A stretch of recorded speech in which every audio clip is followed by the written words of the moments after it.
बरसात के मौसम में जब खेतों में लंबे समय तक पानी जमा रहता है तो गन्ने की फसल के लिए दम घुटने जैसी स्थिति पैदा हो जाती है। मिट्टी के छेदों में हवा की जगह पानी भर जाने से ऑक्सीजन का संचार रुक जाता है और गन्ने की भरमार थम जाती है। ऐसे में पौधा पीला पड़कर सूखने लगता है। जल भराव की स्थिति में गन्ने में पोक्का बोइंग और लाल सड़न जैसी बीमारियों का खतरा बढ़ जाता है, जिससे पूरी खड़ी फसल बर्बाद हो सकती है, खासकर बाढ़ या ज्यादा बारिश वाले सालों में। परंपरागत तरीके से बोया गया गन्ना जल भराव में गल जाता है और पेड़ी की क्षमता भी खत्म हो जाती है। इसीलिए उत्तर प्रदेश के किसान अगर वसंत काल यानी कि फरवरी मार्च में बुआई कर रहे हैं तो साधारण समतल विधि के बजाय डेंच विधि अपनाकर और जल भराव सहनशील किस्मों का चयन करके नुकसान से बच सकते हैं और बेहतर उत्पादन ले सकते हैं। तो आज के हमारे सलाह मशवरा के एपिसोड में जाने कि जल भराव की स्थिति में किसान गन्ने की फसल को कैसे सही रखें और वैज्ञानिक तरीकों से ज्यादा मुनाफा कैसे कमा सकते हैं। एक्सपर्ट के अनुसार जल भराव की समस्या का प्रभावी समाधान टेंच विधि से बुआई करना है।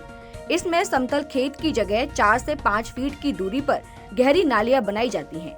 मैड ऊंची रखी जाती है और गन्ने को करीब 10 इंच गहरी नाली में बोया जाता है। इस विधि का फायदा ये है कि भारी बारिश के दौरान मेड़ें सूखी रहती हैं और अतिरिक्त पानी नालियों के जरिए बाहर निकलता जाता है। जल भराव वाले क्षेत्रों में लंबे 5 से 7 आंख वाले टुकड़ों की जगह 2 आंखों वाले उपचारिक बीज टुकड़ों का इस्तेमाल करना बेहतर माना जाता है। ऐसे टुकड़ों के सड़ने की संभावना कम होती है और जमाव अच्छा होता है। सही किस्मों का चयन भी बेहद जरूरी है। जल भराव सहनशील किस्में ज्यादा पानी और नमी को झेलने की क्षमता रखती हैं। विशेषज्ञों की सलाह लेकर ऐसी किस्मों का चयन करना चाहिए जो क्षेत्र की परिस्थितियों के अनुकूल हो। बुआई से पहले मिट्टी के स्वास्थ्य पर ध्यान देना भी जरूरी है।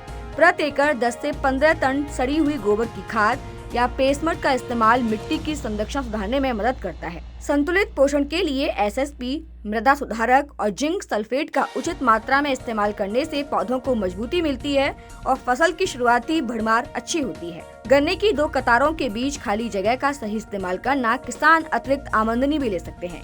4 फीट की दूरी पर बोए गए गन्ने के साथ मूंग या उड़द जैसी दलहनी फसलें लेना फायदेमंद होता है। ये फसलें अतिरिक्त मुनाफा देने के साथ मिट्टी की उर्वरकता भी बढ़ाती हैं और खरपतवार को कम करने में मदद करती हैं। सह फसली खेती जल भराव के जोखिम के बीच किसानों के लिए एक सुरक्षा का कवच का काम करती है। विशेषज्ञों का मानना है कि अगर किसान इन वैज्ञानिक उपायों को अपनाते हुए वसंतकालीन गन्ने की खेती करें तो उपज में 20 से 25% तक की वृद्धि देखी जा सकती है। सही जल निकास, संतुलित खाद प्रबंधन और बेहतर किस्मों के चयन से गन्ना लंबा और मोटा होगा, चीनी रिकवरी बेहतर होगी और किसानों को बेहतर भुगतान मिल सकेगा। तो आज का हमारा ये सलाह मशवरा का एपिसोड आपको कैसा लगा कमेंट करके जरूर बताएं और ऐसी बाकी तमाम खबरों के लिए जुड़े रहिए किसान तक के साथ। अगर ये वीडियो आपको पसंद आया है तो इसे लाइक जरूर करें। अगर चैनल अभी तक सब्सक्राइब नहीं किया है तो कर लें और नोटिफिकेशन पाने के लिए बेल आइकन भी दबा दें।